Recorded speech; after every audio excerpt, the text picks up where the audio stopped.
ഞാനൊരു അസുഖക്കാരനായി വന്നിരുന്നതാണ്. ഞാൻ 3 വർഷമായി പൈൽസിന് ചികിത്സിച്ചുകൊണ്ടിരിക്കുകയാണ്. പട്ടാമ്പിയിൽ പോയി ഒരു ദിവസത്തെ മരുന്ന് 5000 രൂപ മുടക്കിയിട്ടുണ്ട്. അത് കഴിഞ്ഞ് എറണാകുളം, തിരുവനന്തപുരം അവിടെ പോയി മരുന്ന് കഴിച്ചു.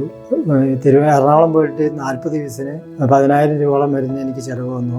അത് കഴിഞ്ഞ് മേപ്പാടം ആശുപത്രിയിൽ ആയുർവേദത്തിൽ പോയി കഴിച്ചിട്ടുണ്ട്. അവിടെ ഒരു 15 ദിവസം അഡ്മിറ്റ് ആയിരുന്നു. അവിടെ കൊണ്ട് എനിക്ക് കുറവ് കിട്ടിയില്ല. അങ്ങനെ ഇരിക്കുമ്പോൾ ഫോണിൽ നോക്കിക്കൊണ്ടിരിക്കുമ്പോഴാണ് തൃശ്ശൂർ പൂങ്കുന്നം എന്ന് പറയുന്ന സ്ഥലത്ത് പഞ്ചഭൂത ആയുർവേദത്തിൻ്റെ കാണാൻ സാധ്യതയായത്. ഞാൻ അങ്ങനെ ഇവിടെ വന്നു, ഡോക്ടറെ കണ്ടു, മരുന്ന് വാങ്ങിച്ചു.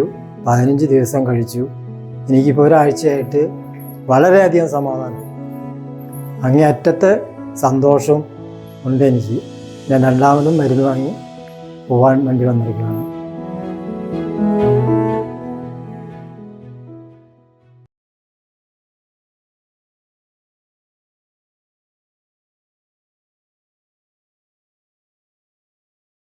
ഞാനൊരു അസുഖക്കാരനായി വന്നിരുന്നതാണ്. ഞാൻ 3 വർഷമായി പൈൽസിന് ചികിത്സിച്ചുകൊണ്ടിരിക്കുകയാണ്.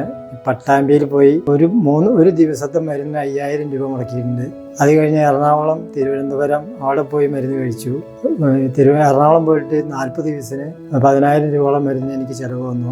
അത് കഴിഞ്ഞ് മേപ്പാടം ആശുപത്രിയിൽ ആയുർവേദത്തിൽ പോയി കഴിച്ചിട്ടുണ്ട്. അവിടെ ഒരു 15 ദിവസം അഡ്മിറ്റ് ആയിരുന്നു. അവിടെ കൊണ്ട് എനിക്ക് കുറവ് കിട്ടിയില്ല. അങ്ങനെ ഇരിക്കുമ്പോൾ ഫോണിൽ നോക്കിക്കൊണ്ടിരിക്കുമ്പോഴാണ് തൃശ്ശൂർ പൂങ്കുന്നം എന്ന് പറയുന്ന സ്ഥലത്ത് പഞ്ചഭൂത ആയുർവേദത്തിൻ്റെ കാണാൻ സാധ്യതയായത്. ഞാൻ അങ്ങനെ ഇവിടെ വന്നു, ഡോക്ടറെ കണ്ടു, മരുന്ന് വാങ്ങിച്ചു.